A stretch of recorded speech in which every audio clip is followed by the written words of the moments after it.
इस वीडियो में हम केस आधारित डिप्थेरिया, पर्ट्यूसिस एवं नियोनेटल टेटनस सर्वेलेंस के बारे में जानेंगे। डिप्थेरिया, पर्ट्यूसिस एवं नियोनेटल टेटनस वैक्सीन के द्वारा बचाव योग्य रोग हैं। इन बीमारियों के बचाव के लिए पेंटावेलेंट वैक्सीन की 3 खुराक 6 सप्ताह, 10 सप्ताह और 14 सप्ताह की उम्र में, डीपीटी के टीके की 2 खुराक 16 से 23 महीने और 5 से 6 साल की उम्र में, टीडी वैक्सीन की 2 खुराक 10 साल और 16 साल की उम्र में और गर्भावस्था के दौरान नियमित टीकाकरण कार्यक्रम के तहत देने की सलाह दी गई है। डिप्थेरिया या गलघोंटू कोराइनेबैक्टीरियम डिप्थेरिये बैक्टीरिया के द्वारा होता है। यह श्वसन बूंदों या श्वसन स्राव के सीधे संपर्क में आने से फैलता है। उपचार के बिना संक्रमित व्यक्ति बीमारी शुरू होने से 2 से 6 सप्ताह तक बैक्टीरिया को दूसरे व्यक्ति तक प्रसारित कर सकता है। डिप्थेरिया की इंक्यूबेशन अवधि 2 से 5 दिन की है।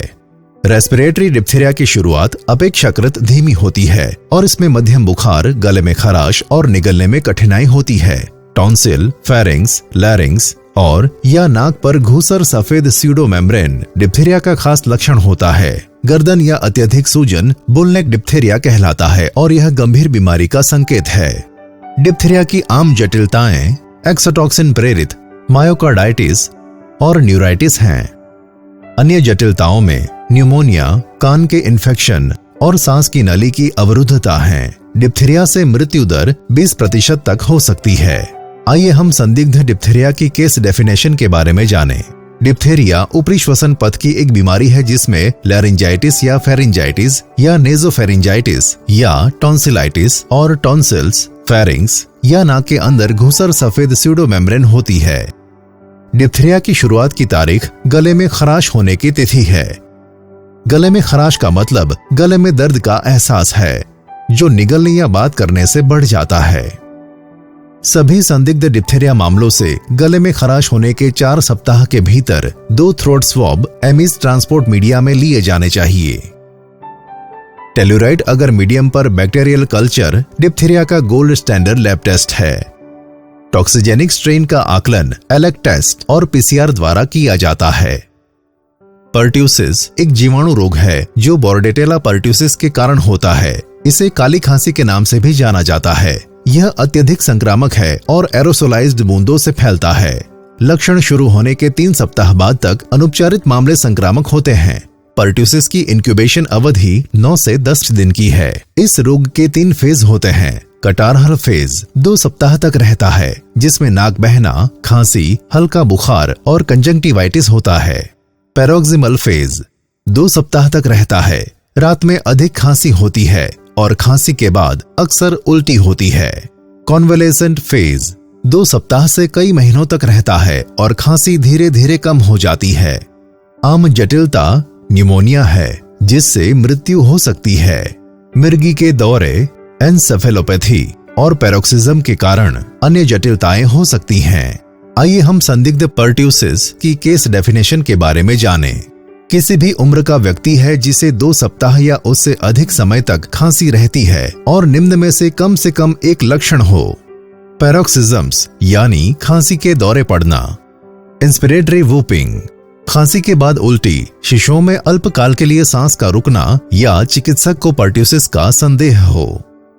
काली खांसी की शुरुआत की तारीख खांसी के शुरू होने की तिथि है।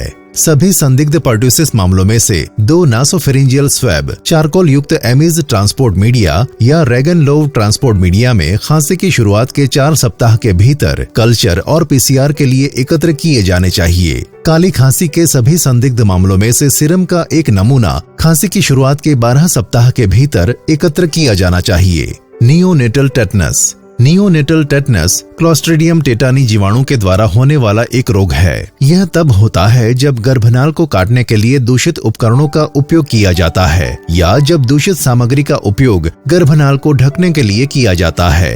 ज्यादातर मामलों में नियोनेटल टेटनस जन्म के 3 से 14 दिन बाद शुरू होता है।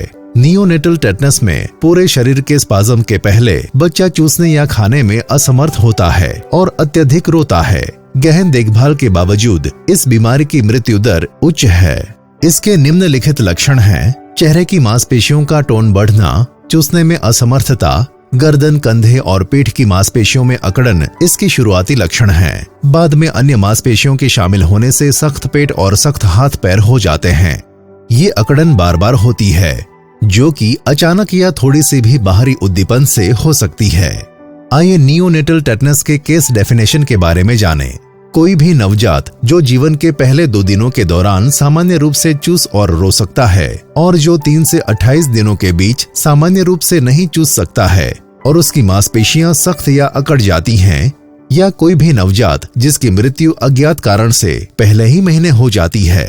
नियोनेटल टेटनस के लिए शुरुआत की तारीख चूसने में असमर्थता की शुरुआत की तारीख है। टेटनस के लिए कोई नैदानिक प्रयोगशाला परीक्षण नहीं है। निदान पूरी तरह से क्लिनिकल है।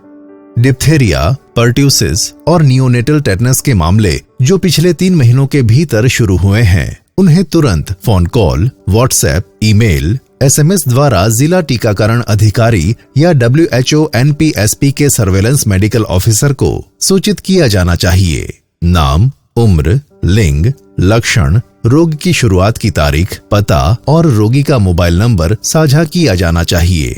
मामलों की तत्काल सूचना आवश्यक है, क्योंकि तत्काल मामले की जांच, सैंपल संग्रह, समुदाय में अतिरिक्त मामलों की सक्रिय खोज और टीकाकरण गतिविधियों सहित महत्वपूर्ण गतिविधियों को बिना देरी के सुनिश्चित किया जा सके। मामले की अधिसूचना के 48 घंटे के भीतर DIO या सर्वेलेंस नोडल अधिकारियों द्वारा केस इन्वेस्टिगेशन फॉर्म का उपयोग करते हुए सभी मामलों की जांच की जानी चाहिए। DPT सर्वेलेंस हमें कम टीकाकरण कवरेज वाले क्षेत्रों की पहचान करने और उचित सार्वजनिक स्वास्थ्य उपाय करने में मदद करती है।